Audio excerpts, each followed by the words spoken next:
Assalamualaikum warahmatullahi wabarakatuh. Tabipun. Alhamdulillah wassalatu wassalamu ala Rasulillah wa la haula wa la quwwata illa billah.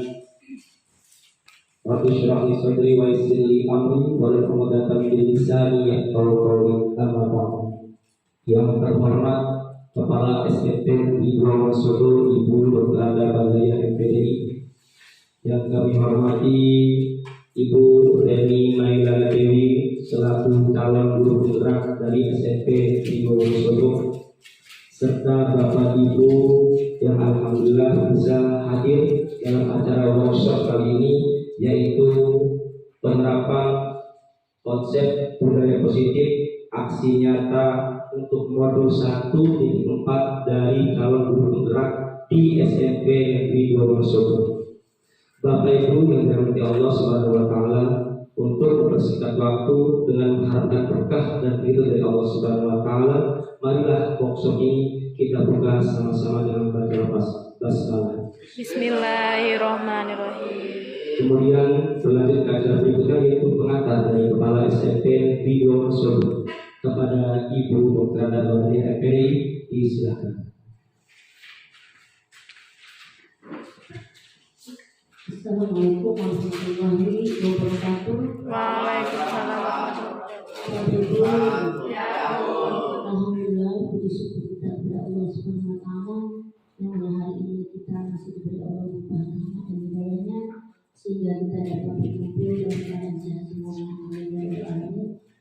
Salam dan salam tak lupa kita sampaikan kepada junjungan Nabi besar kita, Nabi besar Muhammad sallallahu alaihi wasallam, yang selalu diperhatikan syafaatnya dia dan nanti amin ya rabbal alamin. Bapak Ibu sekalian yang dirahmati Allah Subhanahu wa taala, terima kasih atas kehadiran Bapak Ibu semua dalam hal berkaitan dengan calon guru penggerak yang sebagai implementasi calon guru penggerak tentang aksi nyata modul 1.4 dan penyampaian penerapan konsep budaya positif, yang alhamdulillah kita semua di sini sudah ada sebagian dari kawan kita, wabil khusus kepada Ibu Reni SPD yang contoh untuk kita sebagai guru penggerak. Mudah-mudahan kegiatan hari ini dapat terinspirasi bagi kita bahwa guru-guru ini semua akan bisa mengikuti jejak daripada guru kita Ibu Reni tersebut. Itu saja mungkin nanti harapan kita kepada Ibu calon penggerak, mudah-mudahan dapat kita terapkan di SMP Negeri 2 Wonosobo dan berkelanjutan kepada guru-guru yang lain ikut jejak daripada Ibu Reni tersebut. Akhir kata mungkin itu saja sambutan dari saya selaku Kepala Sekolah SMP Negeri 2 Wonosobo. Saya akhiri. Wassalamualaikum warahmatullahi wabarakatuh. Waalaikumsalam warahmatullahi wabarakatuh. Kepada beliau sampaikan terima kasih Bapak Ibu sekalian yang Allah Subhanahu wa taala, di mana kita di acara inti yaitu penyampaian terkait dengan penerapan konsep budaya positif yang dalam hal ini akan langsung dibacakan oleh Ibu Reni Dewi Maila SPD. Kepada beliau waktu Islam.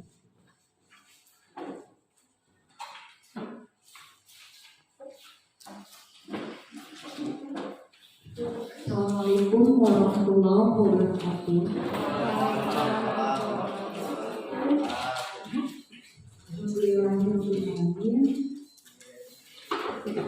Saya ucapkan terima kasih kepada Bapak Ibu guru di sini yang telah meluangkan waktunya untuk dapat menghadiri acara workshop ketiga ya, dalam rangka berbagi paket baik dari modul 1.4, yaitu tepatnya aksi nyata dari modul 1.4 tentang budaya positif. Kayaknya tidak apa-apa ya saya mengenalkan diri. Oke, saya Bapak Ibu sudah pasti tahu nama saya Dewi Melani sebagai alhamdulillah sebagai angkatan 7 dari SMK Negeri 2 Wonosobo, Kabupaten Tanggamus, Provinsi Lampung. Jadi mohon Bapak Ibu supaya kita tidak tegang, bisa minta waktunya sebentar untuk ice breaking. Berdiri? Iya, biar kita tidak tegang.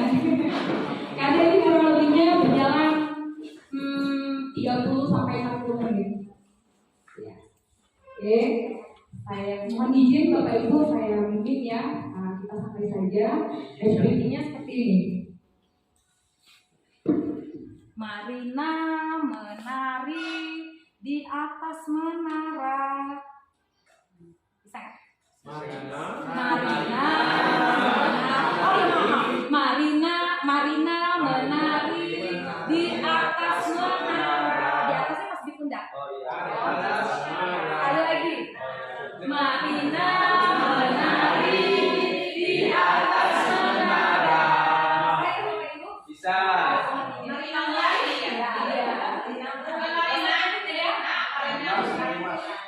Satu, dua, tiga, biar tidak tegang, biar kita fokus. Marina menari di atas menara. Menara. Marina menari di atas. Jadi kalau mau fokus ini dulu. Oke, sekali lagi. Marina Menari di atas menara.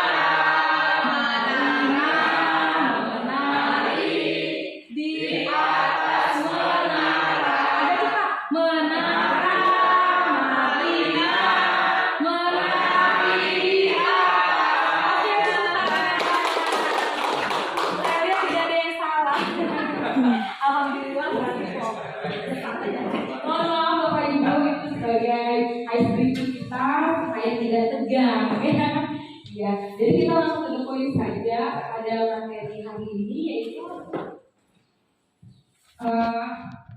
tentang budaya positif. Jadi budaya positif ini sebagai modul 1.4. Jadi modul 1 itu sudah saya jalani, ada 4 bagian Bapak Ibu. Satu bagian saja 2 minggu. Jadi sudah 8 minggu alhamdulillah. Dan tiba di modul yang ke minggu ke-8 itu saya wajib melaksanakan berbagi praktik seperti ini. Nah, judulnya budaya positif. Nah, jadi ini ada kutipan dari Stephen R. Covey, seorang dari luar. Jadi kutipan ini sebenarnya ada pertanyaannya bagaimana seseorang bisa mengubah paradigmanya dari stimulus respon menuju pendekatan dengan teori kontrol. Itu awal mulanya. Lalu dijawab oleh si Stephen R. Covey tadi bahwa apabila kita ingin membuat kemajuan perlahan, apabila kita ingin membuat suatu kemajuan, maka buatlah perlahan, sedikit-sedikit, dengan cara mengubah sikap atau perilaku.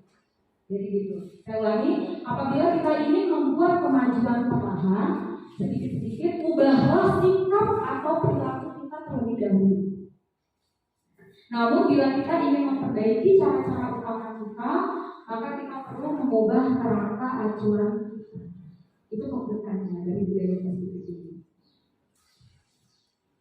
Kutipan Bapak Ibu. Kemudian Bapak Pendidikan Ki Hajar Dewantara itu mengatakan bahwa jadi dikatakan bahwa di mana ada kemerdekaan itu pasti ada disiplin yang kuat. Di mana ada kemerdekaan itu ada disiplin yang kuat. Jadi kuncinya untuk menciptakan murid yang merdeka, syarat utamanya harus ada disiplin yang kuat. Disiplin yang kuat ini harus dari diri pribadi siswa, harus berasal dari diri pribadi siswa, karena tujuan kita kan kepada siswa.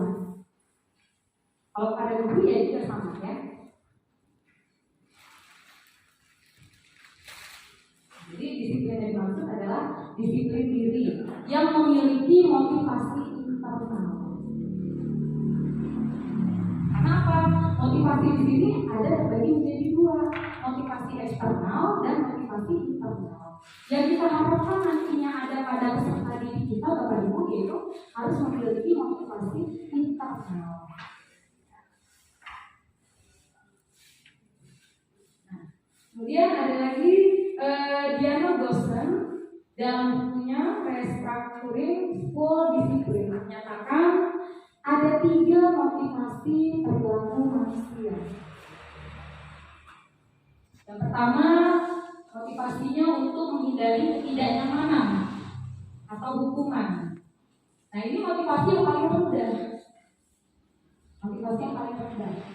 Kemudian motivasi yang kedua, untuk mendapatkan imbalan atau penghargaan dari orang lain, ini di atasnya.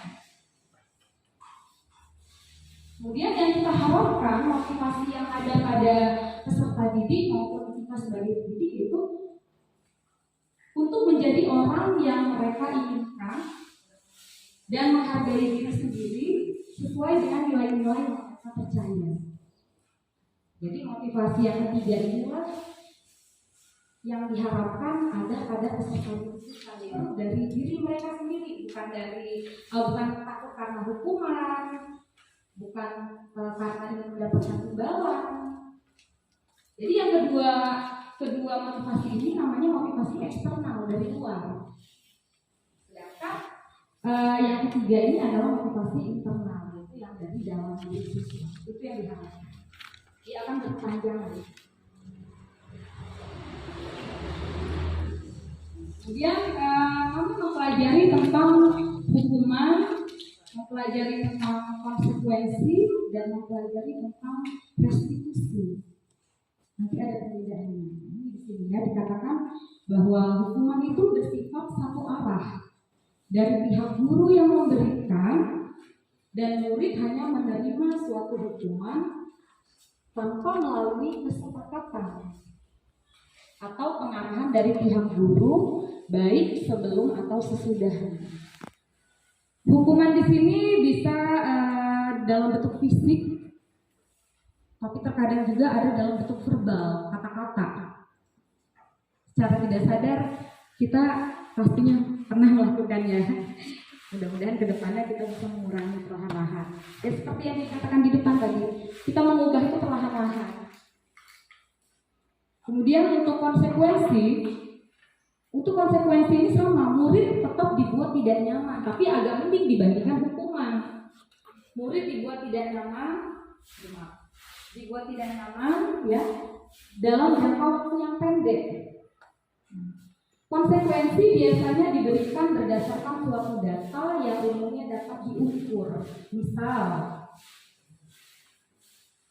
si Adi tidak mengerjakan tugas sudah 3 kali selama 1 bulan ini. Jadi dia mendapatkan konsekuensi. Apa konsekuensinya? Contoh, melengkapi tugas-tugasnya dari awal hingga akhir. Itu sudah konsekuensinya. Ya. Kemudian ada cara satu lagi yang lebih halus. Dan mungkin ini jarang dan agak susah untuk memulai, tapi harus kita coba memulai pelan-pelan. Namanya restitusi. Restitusi ini proses menciptakan kondisi bagi murid untuk memperbaiki kesalahan mereka, sehingga mereka bisa kembali kepada kelompok mereka dengan karakter yang lebih kuat. Itu dari dosen. Alhamdulillah untuk restitusi saya sudah 2 kali menerapkan terhadap siswa. Nanti bisa saya tayangkan. Nah, ini satu yang saya pun baru dapatkan ketika saya mengikuti pendidikan guru penggerak.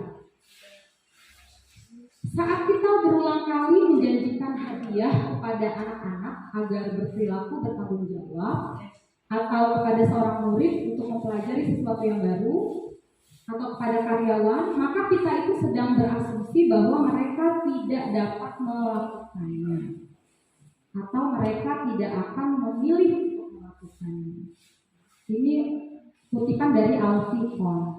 Ini maksudnya dalam sekali, ternyata seperti ini Bapak Ibu. Setelah saya dapatkan maksud dari ini dari hasil saya bahwa penerapan kita di lingkungan sekolah bahwa ketika kita memberikan hadiah, penghargaan hanya ke beberapa orang saja, itu ternyata menimbulkan dampak yang kurang baik. dibandingkan satu kelas yang jumlahnya misal 30 siswa, keseluruhnya kita berikan penghargaan dengan predikat yang berbeda-beda. Contoh, si A anak yang paling percaya diri, si B anak yang paling rajin, si C anak yang paling apa gitu. Jadi kalau ke 30 siswa tersebut mendapatkan penghargaan, itu akan memiliki dampak yang lebih baik dibandingkan hanya 3 orang saja. Dampaknya ternyata kurang. Apalagi kalau kita menjadikan hadiah.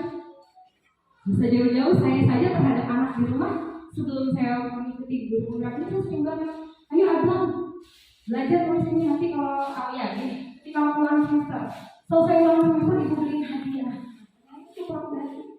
Jadi anak bekerja itu bukan karena kesadaran dari diri, tapi karena ada penghargaan di dalam. Maka itu motivasinya eksternal.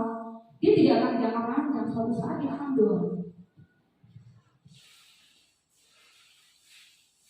Keyakinan kelas ini mungkin kita agak asing mendengarnya, tapi yang sering kita dengar adalah kesepakatan kelas.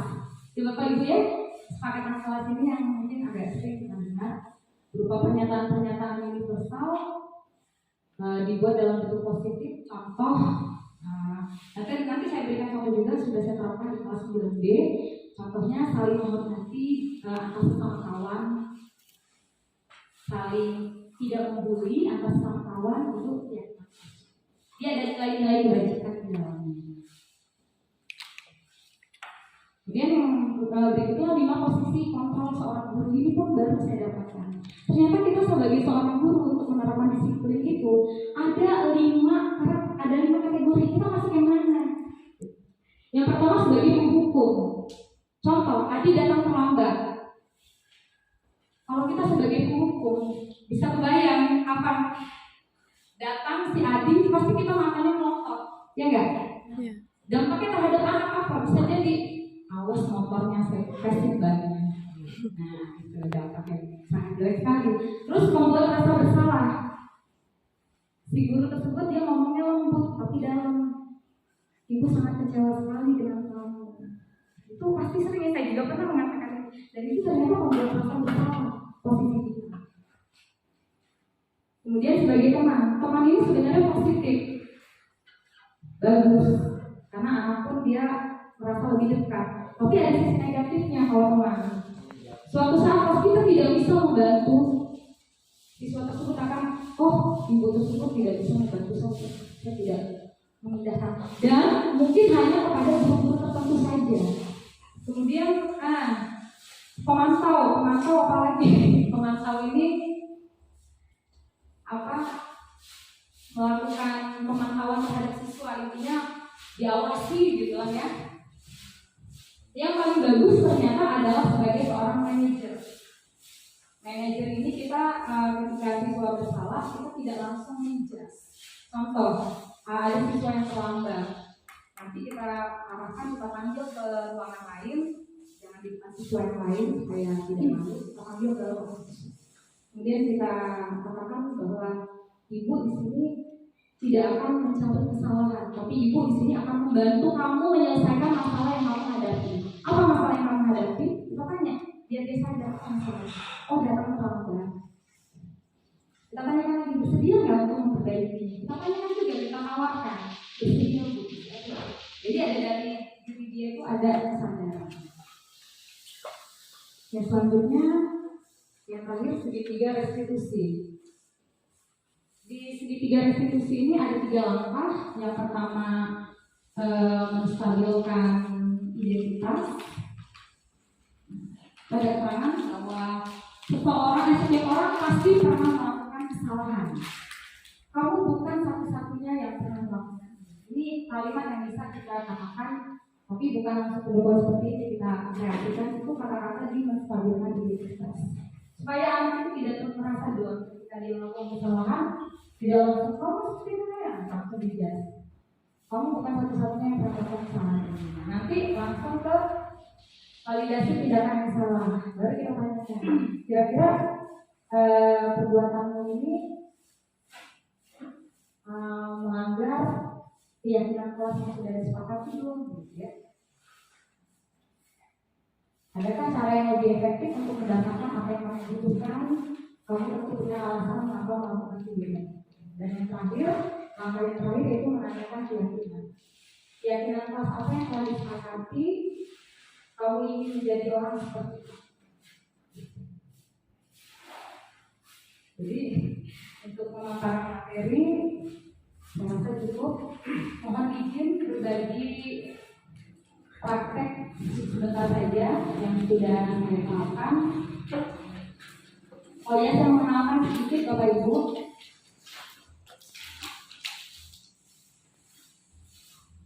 Di sini saya mempunyai rekan sejawat yaitu dari Guru IPA, Bu Renapiana, kemudian Ibu Arum, satu lagi sebetulnya Ibu Mary, tapi berhubung Bu Mary sudah tidak ada di sini. Nah, komunitas praktisi saya, rekan sejawat saya hanya berdua, ambil dari sesama rukun IPA saja. Ini salah satu yang kegiatan sudah kami lakukan. Insya Allah nantinya dalam waktu dekat ini segera akan memanggil siswa. Memanggil siswa ini langkah awal yang saya akan coba terapkan yaitu persiapan untuk Olimpiade Sains yang khususnya bidang kita. Itu pernah saya tamat pada sekolah itu langkah yang berikutnya. Kemudian untuk penerapan segitiga restitusi yang kedua kalinya saya terapkan.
Kurang terdengar ya Bapak Ibu ya?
pasti ya.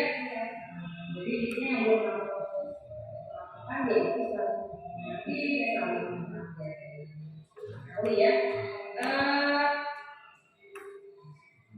Saat kamu bermain game tentunya sudah bisa dikatakan kamu tidak menghargai ya. Yang waktu ya.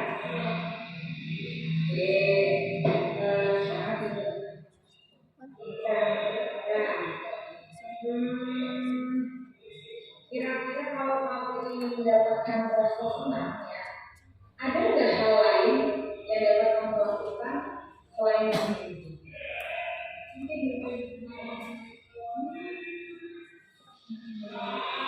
Tentunya ada ya yang bermain ini yang bisa membuat istirahat kebutuhan kamu itu ya. Sekarang mari kita memudahkan kita melaksanakan yang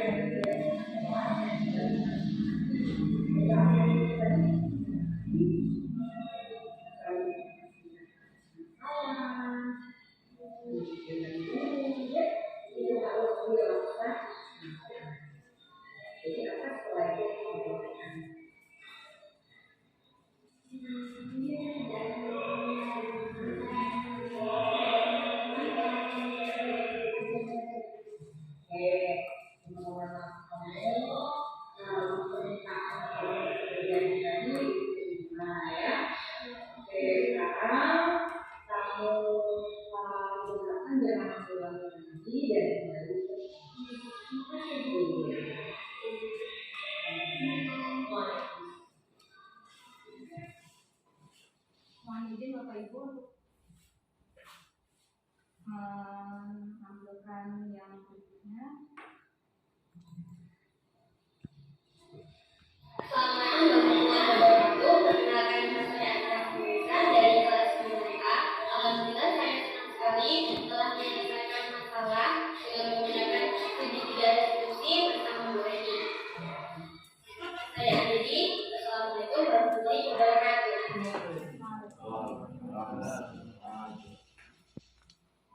Ada satu lagi Bapak Ibu. Untuk yang keyakinan kelas ini saya coba diterangkan.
Ibu, jadi itu beberapa yang sudah saya terapkan.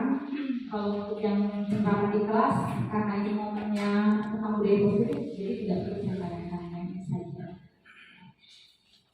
Sekian materi dari saya kembalikan kepada moderator.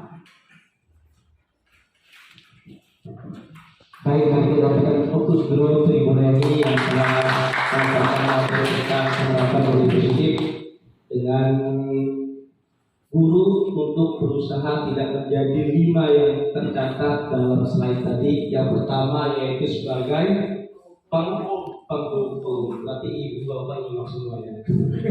Yang kedua sebagai pembuat rasa bersalah atau pemolis untuk rasa bersalah. Kemudian yang ketiga kita sebagai teman, tapi kadang kalau teman kita suka dirujuk anak ya. Kemudian kita sebagai pengintai, anak di mana-mana rasa-rasa sudah diawasi sama gurunya, jadi nggak bebas ya.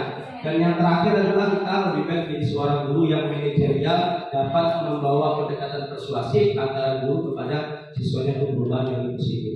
Nah, oleh karena itu Bapak Ibu sekalian, dari materi ini saya yakin Bapak Ibu punya sedikit unek-unek atau banyak pertanyaan. Untuk itu saya memberikan sesi 1 saja, 2 pertanyaan. 1 sesi dengan 2 pertanyaan. 2 sesi Pak. 2 sesi 2 pertanyaan. 3 sesi 1 sesi 1 pertanyaan. 1 sesi 3 pertanyaan kan? 3 sesi 1 sesi pertanyaan. Nah, gimana kalau kita rubah aja 1 sesi dengan 3 pertanyaan, jadi menghemat waktu. Silakan Bapak. Oh ya silakan Bapak yang pertama. Silakan Pak, perkenalkan diri Bapak kemudian pertanyaannya. Sudah kenalan ya? Terima kasih. Baik, nama saya Margiona SPD. Guru bahasa Indonesia SMP Negeri 2 Wonosobo. Ini ada yang perlu saya konsentrasi dan saya tanyakan dulu kepada Ibu Reni. Ini kaitan dengan disiplin diri tadi yang sudah disampaikan di awal. Tapi juga disampaikan juga tentang motivasi internal Bu ya. Ada motivasi eksternal, ada motivasi internal. Kalau eksternal tadi sudah lebar sampaikan, hanya di motivasi internalnya ini mohon disampaikan ulang untuk sama-sama kita paham tentunya. Terima kasih. Baik, langsung saja pertanyaan kedua supaya menghemat waktu. Langsung jawabannya digabis dengan Ibu Reni. Iya. Langsung jawab. Langsung jawab aja. Oke, silakan Ibu Reni. Terima kasih kepada Pak Margiona atas pertanyaannya. Jadi pertanyaan tadi bagaimana atau apa sih motivasi internal, ya Pak ya? Iya. Jadi motivasi internal ini adalah motivasi yang berasal dari dalam diri. Baik, misalkan siswa ya, sesuai kan arahnya ke siswa. Jadi berasal dari dalam diri siswa. Tidak ada paksaan, tidak ada apa sih ini gitu ya bahasanya. Tidak ada reward, itu khusus dari dalam diri dia ingin berubah menjadi pribadi yang lebih baik. Itu namanya motivasi internal. Kalau motivasi internal ini dia berkepanjangan dampaknya.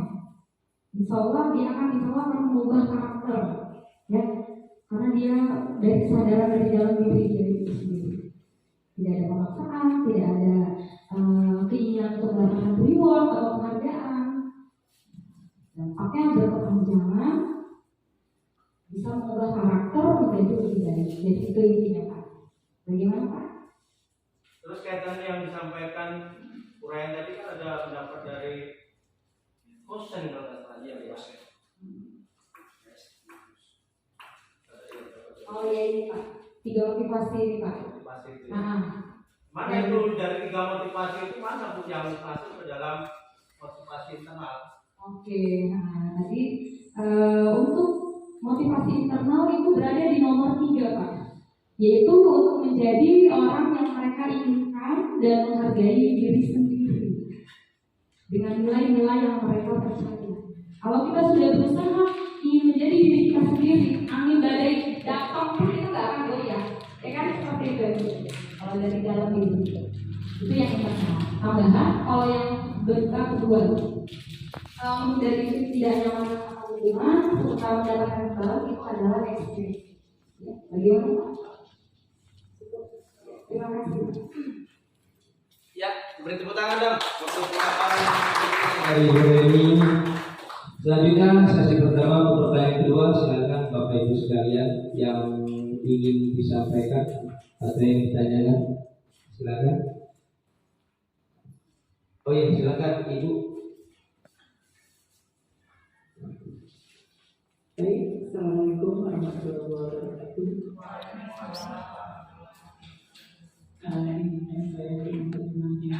Ini saya saya Aminsi dari Guru Bidang Studi Bahasa Indonesia, ingin menanggapi tadi yang sudah disampaikan oleh Ibu Reni tentang apa tadi, ada 5 posisi kontrol ya, tidak salah ya, yang tadi sudah dijelaskan, tapi rasanya kita menjadi guru kalau tidak menghukum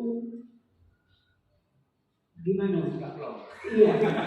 Kemudian ya kadang-kadang kita juga selalu ada juga membuat anak itu ya kadang-kadang mereka ada rasa bersalah. Kalau menurut saya, karena saya sendiri suka menerapkan seperti itu. Kemudian kadang-kadang juga kita bersikap sebagai teman, karena dengan mereka kita bisa ngobrol, mereka mau curhat. Nah kemudian juga kita sebagai pemantau juga ada manajer juga itu. Jadi dari kelima posisi itu kira-kira yang tepat itu untuk kita sebagai guru itu untuk kita terapkan itu yang mana gitu. Kadang ya yang sering kita lakukan itu ya untuk diri saya itu sering menghukum gitu. Jadi tujuan saya agar anak itu menjadi jelas gitu. Jadi saya terapkan itu untuk hukuman terutama itu. Nah, jadi dari kelima itu kira-kira yang baik yang mana yang harus dikuasai oleh guru sebagai posisi kontrol itu. Terima kasih, itu saja. Assalamualaikum warahmatullahi wabarakatuh. Jadi guru yang tadi itu enaknya gimana dari siapa-siapa yang kolaborasi kalau saya. Oke, pertanyaannya sangat bagus sekali Bu, terima kasih. Jadi kita berbicara apa adanya realnya ya Bu ya. Saya pun sama Bu, saya pun masih dalam posisi penghukum ada, membuat rapor bersalah pun ada, sebagai teman pun ada, pemantau pun ada, manajer justru saya masih baru belajar. Karena apa? Prinsip saya tidak ada kata pelambat, apalagi nafas kita masih ada. Kita harus belajar, karena kita sebagai seorang guru. Jadi yang paling bagus di sini adalah sebagai manajer. Bisa saya berikan contoh, mohon izin sebentar. Kalau penghukum, contoh, ada seorang anak yang datang terlambat. Kalau kita sebagai penghukum, sebagai manajer, jadi kita bisa informasi sendiri. Kita masuk yang mana? Nada suaranya tinggi. Contohnya Adi. Terlambat lagi datangnya. Sudah ibu ingatkan jangan terlambat. Jam berapa masuk? Wah, sayang banget itu. Pernah nggak kita berpikir di anak itu bagaimana? Ada nggak jaminan anak tersebut tidak dendam? Nggak ada kan? Ada yang dendam. Awas ban motornya kompresif. Belum yang lain-lainnya. Ada suara tinggi hukum. Kemudian yang membuat merasa bersalah, memang suara punya lembut, halus, mengelas, makanya seperti ini. Ya. Adi, gimana sih nak? Kan sudah ibu beritahu, kamu sudah janji, kok masih melakukannya? Ibu kecewa loh dengan kamu. Lembut, tapi siswa itu apa yang terjadi di mentalnya? Dia merasa, oh saya sudah melakukan kesalahan, merasa menjadi orang yang paling merasa bersalah lah intinya ya. Kan anaknya ada beberapa tipe. Kalau tipenya dia pendiam, dia tidak bisa move on, dia kan selamanya terus merasa bersalah. Ujung-ujungnya dia menjadi orang yang tidak percaya diri. Nah kemudian yang sebagai pemahaman tadi bagus memang kita sudah bisa merangkul anak lah bahasanya. Tapi ya itu tadi anak-anak Gak semua sama. Ada yang kebablasannya kurang hormat sama guru ya. Yang kedua mungkin hanya dengan guru tertentu saja. Yang paling parah ketika kita tidak membantu, dia akan tidak membersihkan itu sebagai pengajarnya. Tapi nilai positifnya ada. Kemudian sebagai pemantau ini pengawas. Pengawas itu contohnya gini. Nada suaranya datar formal. Tadi kamu tahu jam berapa kita masuk? Tahu Pak, ada yang tahu Bu. Kamu sudah terlambat misalkan 30 menit. Apakah kamu tahu apa konsekuensinya? Iya Bu, saya tahu. Nanti pas jam istirahat saya mengerjakan tugas. Anak tersebut memang sadar akan kesalahannya, konsekuensinya, tapi dia tidak dari dalam dirinya, hanya sekedar menjalankan konsekuensi dari itu saja. Jadi kalau sebagai manajer, yang manajer tadi, itu tadi memperlakukan anak, membuat anak bertanggung jawab atas kesalahan yang sudah diperbuatnya, dan kita tidak mudah. Kita katakan bahwa ibu di sini tidak berniat untuk mencari kesalahan. Ibu di sini akan membantu kamu menyelesaikan masalah yang kamu sedang hadapi. Ya itu saja Bu, bagaimana? Masih penasaran kayaknya Bu Ami. Masih kurang flow ya. Triknya kali ya. Dicoba lah. Iya bisa kita sharing ya Bu ya di luar kegiatan ini. Oke, bisa ditambahkan satu pertanyaan lagi terakhir. Ibu Kepala Sekolah. Ya, luar biasa, silakan Ibu. Pertanyaan terakhir ya Bu ya. Iya ya. Terima kasih Bu Eni. Yang ingin ditanyakan adalah berkaitan dengan apa yang sudah disampaikan tadi. Bila kita ingin membuat kemajuan, perlahan-lahanlah sedikit demi sedikit dari sikap kita.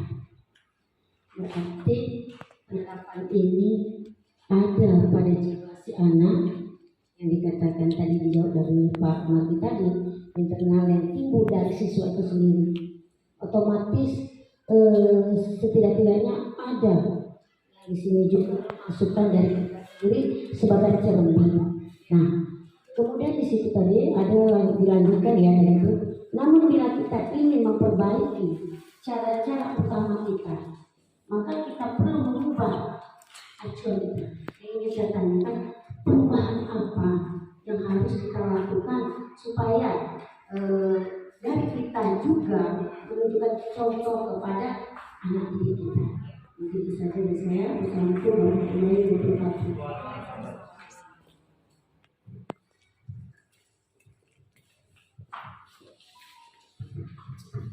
Terima kasih Bu atas pertanyaannya, pertanyaan yang sangat bagus sekali.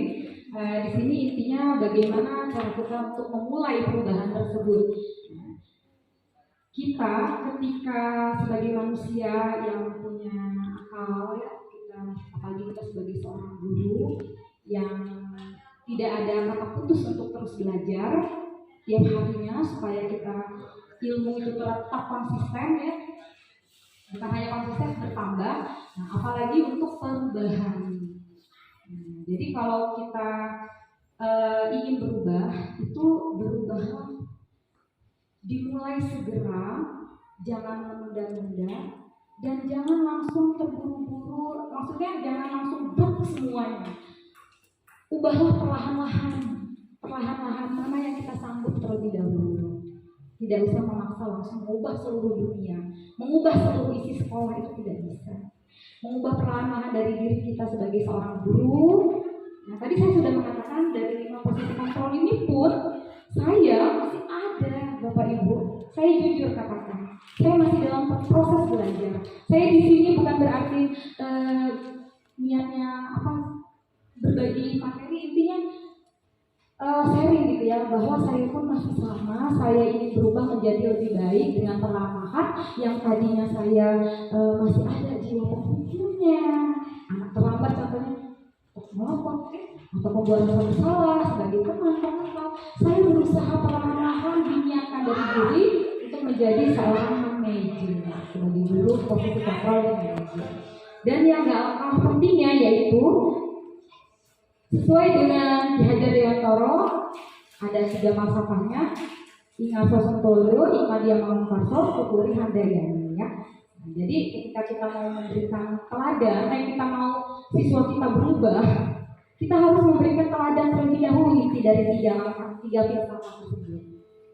Dari diri kita supaya dilihat oleh siswa, kita ubah menjadi lebih baik. Insya Allah siswa akan melihat kita baik. Insya Allah siswa pun akan mengikuti. Tapi kalau kita tidak berusaha untuk merubah ke arah yang lebih baik, jangan berharap siswa akan berubah. Itu saja Bapak Ibu. Bagaimana itu? Terima kasih Bapak Ibu. Bu Reni, satu sesi terlewati, kayaknya masih ada penasaran. Kira-kira masih penasaran nih Bapak Ibu sekalian ya. Gimana kalau kita tawarkan satu pertanyaan terakhir? Ada kira-kira Ibu atau Bapak yang bertanya untuk pertanyaan terakhir ini?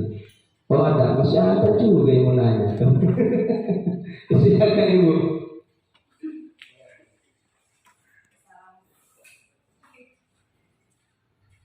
Bismillahirrahmanirrahim. Assalamualaikum warahmatullahi wabarakatuh. Perkenalkan, nama saya Prasetyo Wulandari, guru mata pelajaran PPKN. Menarik sekali tadi yang disampaikan oleh Ibu Reni Dewi Mailani tentang berbagi budaya positif, terutama menarik dan sebagai pengetahuan untuk kita semua guru-guru yang ada di SMP Negeri 2 Wonosobo ini, supaya kita bertambah pengetahuannya di bidang psikologi. Kita kembali mengingat-ingat waktu kita mendapatkan mata kuliah tersebut di bangku kuliah. Jadi saat inilah kita menerapkan apa yang sudah kita dapatkan tersebut dengan diingatkan kembali oleh Bu Reni. Baik, yang ingin saya tanyakan tadi setelah dari beberapa penjelasan, yaitu tentang segitiga restitusi ya. Itu ada 3 langkah, salah satunya yaitu menstabilkan identitas. Jadi seorang siswa itu harus mengerti identitas dia itu seperti apa. Kemudian di sini bisa dijelaskan Bu Reni tentang langkah-langkah tersebut. Baik, itu saja pertanyaan dari saya. Saya akhiri. Wassalamualaikum warahmatullahi wabarakatuh.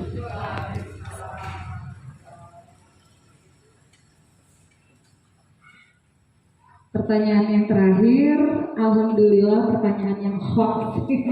Good, pertanyaannya mantap sekali. Jadi 3 langkah di segitiga restitusi tadi, salah satunya ditanyakan tentang menstabilkan identitas ya Ibu ya.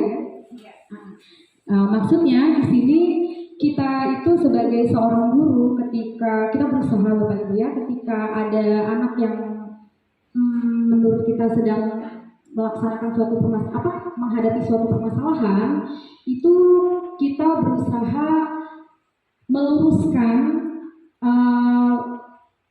jiwa diri si anak tersebut, bahwa yang tadinya anak tersebut merasa gagal, kemudian merasa paling bersalah, kita buat anak tersebut jangan merasa seperti itu gitu. Kita luruskan identitasnya. Yang tadinya dari gagal, kita usahakan dia menjadi tidak gagal, menjadi sukses gitu ya. Contohnya dengan kata-kata setiap orang pernah melakukan kesalahan gitu ya. Kemudian kamu bukan satu-satunya orang yang pernah melakukan kesalahan. Di sini Ibu tidak akan mencari kesalahanmu. Di sini Ibu akan membantu menyelesaikan permasalahan yang kamu hadapi. Ya, itu saja Bu. Bagaimana cukup? Iya, terima kasih. Baik, Bapak Ibu sekalian, dari pemaparan dan pertanyaan tadi, kira-kira Bapak Ibu sekalian siap nggak menjadi seseorang yang manajerial untuk para siswanya? Kalau Bapak Ibu siap, saya minta kita berdiri dulu, kita buktikan kesiapan kita dengan beberapa gerakan dan iya, silahkan berdiri dulu Bapak Ibu. Saya juga punya tabungan kerja Bu Reni. Jadi kalau tadi Ibu Reni Marina menarik, kalau saya menggambarkan diri kita adalah seorang guru. Saya guru, sadar, siap, bersemangat. Jadi lagunya, saya guru, sadar, siap, dan bersemangat. Saya guru, sadar, siap, dan bersemangat. bersemangat. Saya guru sadar siap, siap sadar saya guru sadar siap dan bersemangat. Ayo kita. Ya, namanya SBT ya, ini melatih koordinasi antara anak dan diri beserta berbeda yang lain. Kalau saya guru ke dada, ya. Saya guru ke dada, kalau sadar ke kepala. Kita sadar bahwa kita ini seorang pendidik, pengajar, dan pengubah karakter, berusaha untuk menjadi seorang pengubah karakter. Siap, kita siap untuk mencurahkan segala kemampuan kita untuk siswa kita, dan senantiasa bersemangat, tidak pernah kenal lelah dan tidak lesu. Jadi saya guru sadar siap dan bersemangat. Saya guru sadar siap dan bersemangat. Saya guru sadar siap, siap sadar saya guru sadar siap. Ternyata Bapak Ibu guru masih agak ngeleng, malu jam sore walinya boci ya, kita ulang lagi. Ya, saya guru sadar siap dan bersemangat. Saya guru sadar siap dan bersemangat. Saya guru sadar siap, siap sadar saya guru sadar siap dan bersemangat. Kita coba, saya nggak praktek Bapak Ibu aja. Ya, jangan. Ya, konsentrasi dulu ya. Ya, saya guru sadar siap dan bersemangat. Sadar siap bersemangat. Kita satu. Enggak semua Pak. Faktorku ya udahlah. Ya, saya guru sadar siap dan bersemangat. Saya guru sadar siap dan bersemangat. Saya guru sadar siap, siap sadar saya guru sadar Ya, baik guru sekalian, terima kasih atas kesempatan dan kesediaan Bapak Ibu untuk menjadi audiensi dalam kesempatan kali ini, yaitu pemaparan tentang implementasi budaya positif yang kita terapkan kepada siswa kita. Dan itu tadi pemaparannya mudah-mudahan bermanfaat untuk kita semuanya. Amin ya rabbal alamin. Tiba kita di penghujung acara, yaitu penutup. Sebelum menutup acara ini, saya sebagai pembawa acara mohon maaf apabila terdapat kekeliruan dalam hal pengucapan dan perbuatan. Dan kepada Allah saya mengampun. Tetap jaga semangat kita, jaga kesiapan kita, dan jaga kesehatan kita untuk mencerdaskan anak bangsa. Terima kasih. Marilah tutup dengan baca lafaz hamdalah. Alhamdulillahirabbil alamin. Wassalamualaikum warahmatullahi wabarakatuh. Ya, tepuk tangan untuk kita semuanya.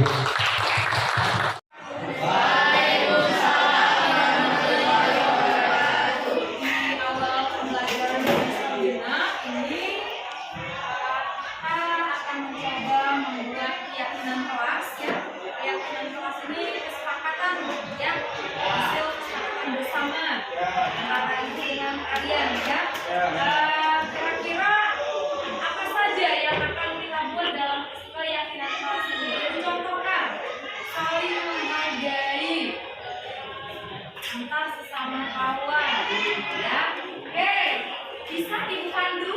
Bisa. Kalian menyebutkan ya.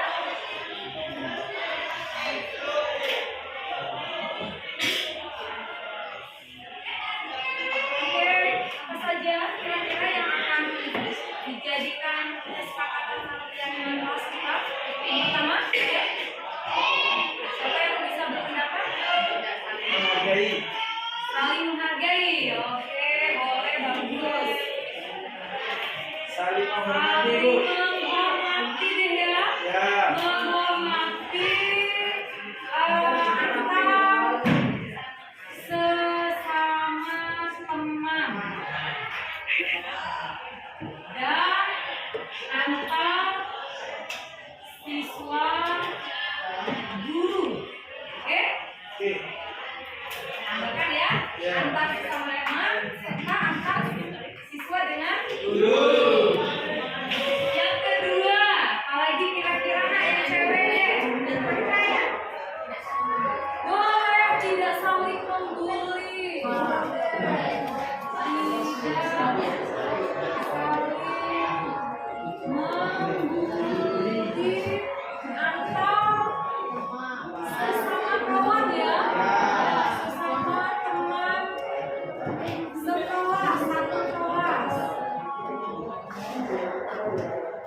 menghargai pendapat antar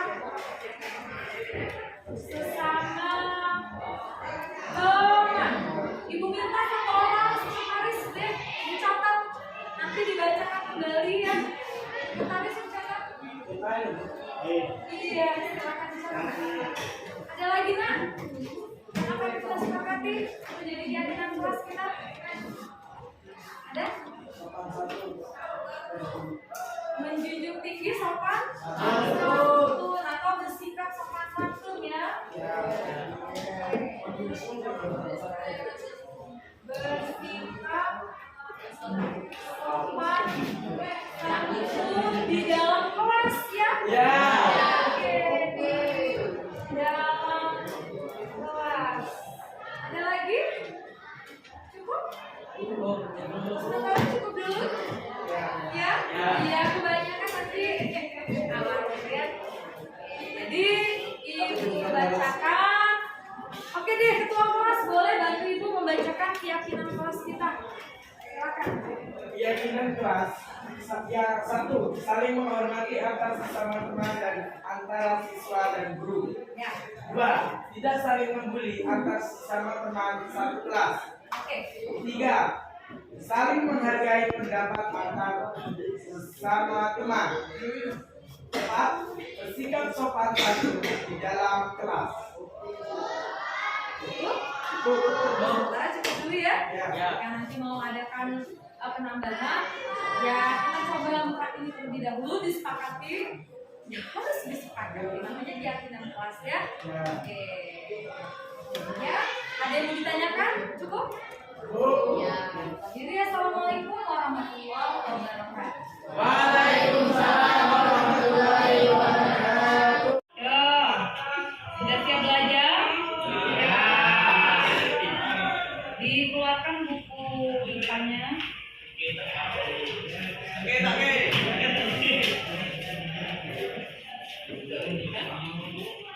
apa? Oh, main HP? Simpan dulu HP-nya. Nanti jam istirahat kembali.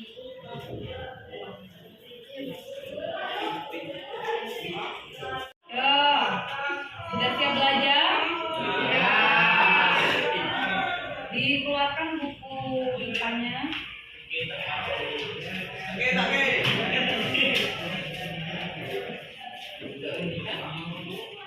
apa? Oh, main HP? Simpan dulu HP-nya. Nanti jam istirahat